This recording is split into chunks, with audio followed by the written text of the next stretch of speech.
Eu quero me ver nas páginas amarelas da Veja. Gente, isso aqui é um case real. Eu tive um cliente muito fofo na área de política, que ele era ótimo, ele era um político incrível, ele era um deputado federal, ele tinha grandes projetos, a gente fez grandes coisas, ele saiu na Isto É, saiu a nota dele na Veja, saiu no Valor, várias coisas legais, mas o sonho da vida dele era ver a cara dele estampada, páginas e páginas da página amarelas da Veja. Eu falei, olha, tem duas formas, fofinho.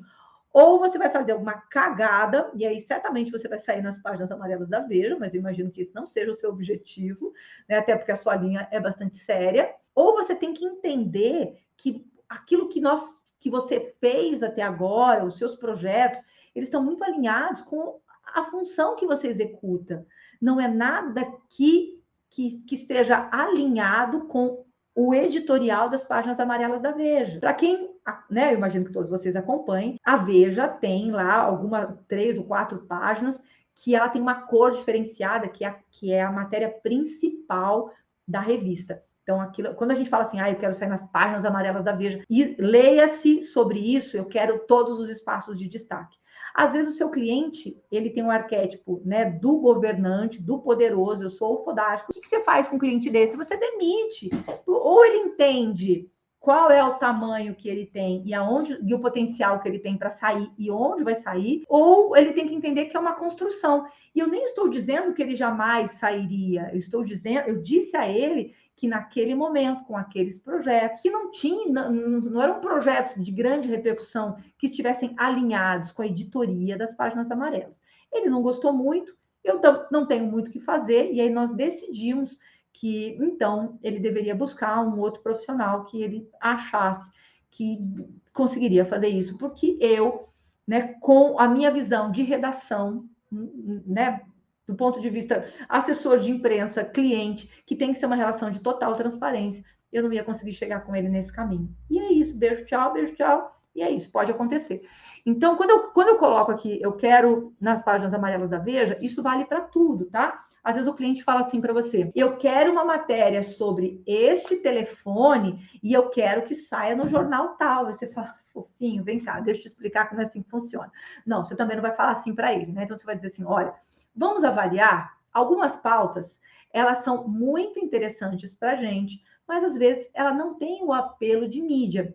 Você também pode buscar alguma repercussão negativa que aquilo vá ter. Eu tenho uma situação muito interessante que aconteceu de um outro assessor de imprensa. Acho que eu não posso contar a história toda, né? Porque é uma história muito particular e aí talvez o cliente saiba que a gente está falando dele. Então vamos lá. O cliente pediu para ele uma matéria X para sair em tal veículo de comunicação, só que isso podia pegar ali na Receita Federal, né? Aquela grandeza que ele queria.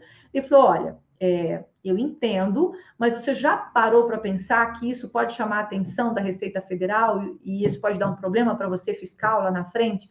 Nossa, mas será sim? Isso pode acontecer. Então, se você não quer dizer para o cliente diretamente, fofo, você está maluco, você pode buscar alguns aspectos negativos e colocar esses aspectos para o teu cliente. Coloca ele para pensar, né? Põe ele na cadeirinha do pensamento. Tenta aqui e vamos falar. Pensa sobre o que você fez e deixa ele pensando ali. Eu tenho um caso, os meus eu posso contar, né? Porque a minha relação com os meus clientes são sempre muito tranquilas, eles sabem que a gente faz tudo isso e que eu uso eles de case. Então, nós tivemos uma situação aqui na Santa Casa de Rio Claro, onde nós faríamos uma ação da Stock Car, a gente ia trocar bonés dos pilotos por produtos de higiene. E aí nós fizemos um material, quero que saia tal veículo.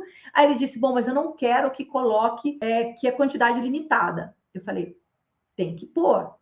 Aí eu falei, fofolete é o seguinte, você imagina a pessoa despencar de lá do lugar onde ele mora, passar em algum lugar, comprar, gastar, né? Para investir, chega aqui não tem mais bonés dos pilotos. O que pode acontecer? Ele pode dar um escândalo e isso parar nas redes sociais. O meu papel é te ajudar com gerenciamento de crise. Se você não quer que uma coisa tão bacana, que é essa ação, vire uma crise, a gente resolve isso de uma maneira muito fácil, que é colocando embaixo que a quantidade é limitada, a gente quer uma coisa simples. Então, o que eu quero dizer com isso? Que às vezes o cliente ele encasqueta com umas coisas, mas que ele não está pensando lá na frente. E é teu papel de assessor de imprensa fazer com que ele pense, tá bom? Então, quando eu digo, né, eu quero nas páginas amarelas da Veja, eu estou pensando em tudo isso. O quanto é importante você posicionar o seu cliente, porque se ele está acostumado com marketing, ele está acostumado a mandar o que ele quer, na hora que ele quer. Ele diz, eu quero a logo mais para a direita, eu quero a logo mais para a esquerda, aumenta a minha logo, troca a foto de fundo, ele está acostumado com essa linguagem. Quando ele contrata uma assessoria de imprensa, principalmente se isso for pela primeira vez, ele não sabe, então ele tende a pensar que é da mesma maneira. Então não briga com ele logo de cara. Dê a ele o benefício da dúvida. Pense primeiro qual é a intenção. Será que ele sabe como é que funciona? E aí você vai ajudá-lo a entender como é que funciona o nosso trabalho.